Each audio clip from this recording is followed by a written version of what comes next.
আমি যতবার বিপদে পড়েছি, আমল করেছি, আল্লাহ এর ফলাফল আমাকে হাতে হাতে দিয়েছেন।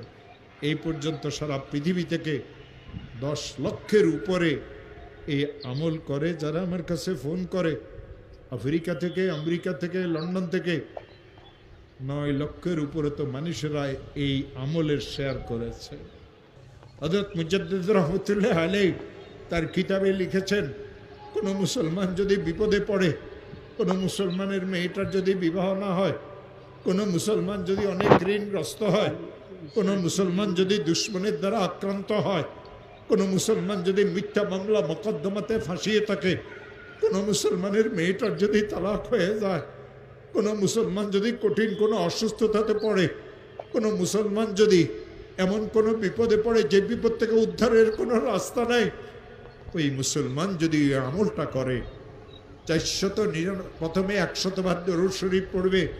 যেই দরুদ শরীফ সে পড়তে জানে, ইশারের নামাজের শেষে ঘুমের আগে পড়বে আল্লাহুম্মা সাল্লি আলা সাইয়্যিদিনা মুহাম্মদ 100 বার।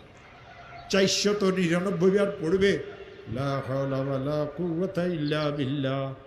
একবার পড়বে লা হাওলা ওয়ালা কুওয়াতা ইল্লা বিল্লাহিল আলিয়্যিল আযীম। 100 বার দরুদ শরীফ পড়বে, হাত পাতিয়ে বলবে, মাওলা আমি অনেক গরিব মানুষ, মেয়েটার তালাক হয়ে গেছে, মেয়েদের বিবাহ শাদীও হয় না, ঋণগ্রস্ত হয়ে গেছি, ব্যবসাটা অচল হয়ে গেছে, মিথ্যা মামলা মোকদ্দমাতে ফাঁসিয়ে গেছে। যত কঠিন বিপদে হোক না কেন, যত কঠিন বিপদে পড়ুক না কেন, আমার মাওলা বলেন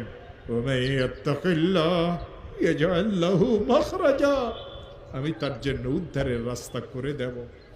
ও আমার প্রিয় ভাইরা, এই আয়াত আল্লাহ সূরা তালাকে নাজিল করেছেন। কেন সূরা তালাকে আয়াত নাজিল করেছেন জানেন? ইসলাম ধর্মে সবচেয়ে নিকৃষ্টতম জায়েজ হলো এই তালাক। এই তালাক